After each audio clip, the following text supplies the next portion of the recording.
Mbah Jaya Perkasa atau Sang Hyang Hawu merupakan patih dari Kerajaan Sumedang Larang di masa kepemimpinan Raja Prabu Gesan Ulun.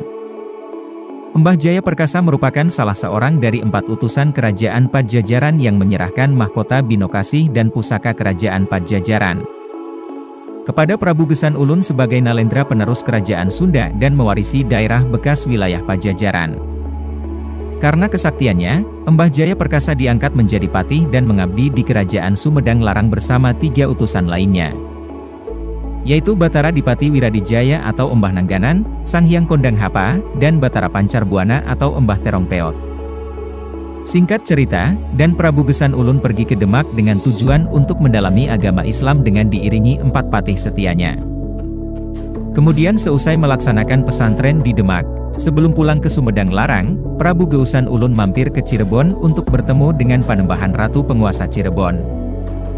Dan disambut dengan gembira karena mereka berdua berasal dari keturunan Sunan Gunung Jati. Dengan sikap dan perilakunya yang sangat baik serta wajahnya yang rupawan, Prabu Gesan Ulun disenangi oleh penduduk di Cirebon. Permaisuri Panembahan Ratu, yang bernama Ratu Harisbaya jatuh cinta kepada Prabu Gesan Ulun. Namun, versi lainnya menyebutkan jika Ratu Harisbaya merupakan cinta pertama dari Prabu Gesan Ulun, sebelum menjadi permaisuri di Kerajaan Cirebon. Ketika dalam perjalanan pulang, tanpa sepengetahuan, Ratu Harisbaya ikut dalam rombongan, dan karena Ratu Harisbaya mengancam akan bunuh diri akhirnya dibawa pulang ke Sumedang Larang. Ikutnya Ratu Harisbaya menjadi pemicu gesekan antara Kerajaan Cirebon dan Sumedang Larang. Hingga akhirnya, Kerajaan Cirebon berencana akan menyerang Kerajaan Sumedang Larang.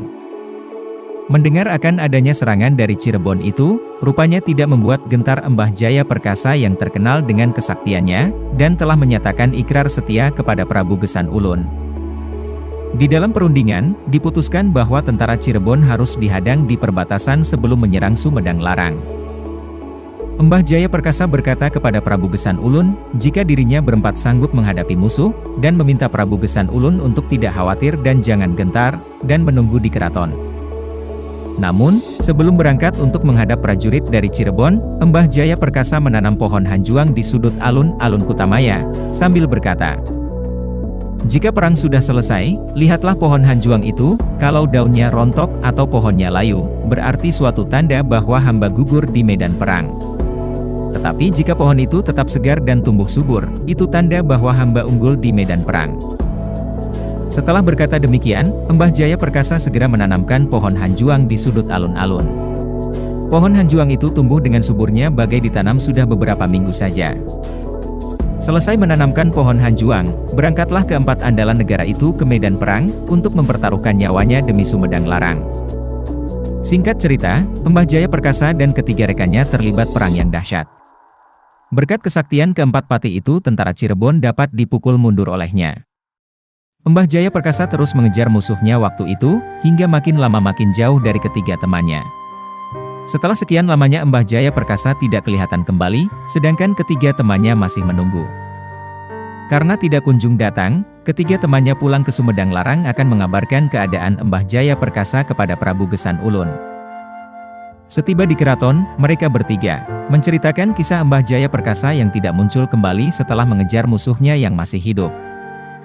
Mendengar berita hilangnya Mbah Jaya Perkasa, Prabu Gesan Ulun bingung, dan memutuskan untuk memindahkan Kerajaan Sumedang Larang ke Dayah Luhur.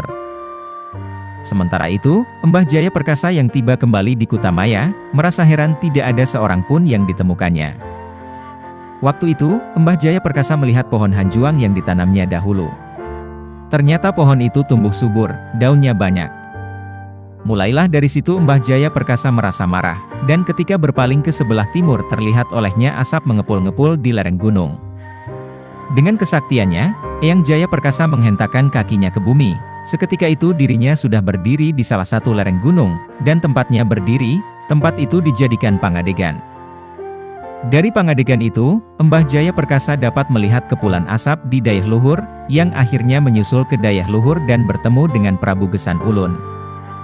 Setelah sampai di Dayah Luhur, Mbah Jaya Perkasa kemudian bertanya ke Prabu Gesan Ulun, "Mengapa Gusti tidak melihat tanda, yaitu pohon hanjuang yang hamba tanam, dan dari siapa Gusti mendengar kabar bahwa hamba telah tewas?"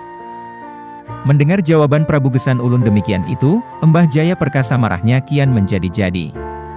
Saat itu terjadi pertarungan dengan Mbah Nanganan dan dua orang lagi, yaitu Mbah Kondang Hapa dan Mbah Batara Pencar Buana. Ditangkapnya dan dilemparkan melampaui gunung. Setelah melampiaskan kemarahannya, Mbah Jaya Perkasa kemudian meninggalkan Prabu Gesan Ulun sambil bersumpah tidak akan mau mengabdi lagi kepada siapapun juga. Mbah Jaya Perkasa berjalan ke puncak bukit sambil menancapkan tongkatnya, dan disitulah Mbah Jaya Perkasa moksa atau ngahyang. Di tempat Mbah Jaya Perkasa ngahyang atau menghilang tersebut, terdapat batu dakon dan tongkat apung yang dikeramatkan.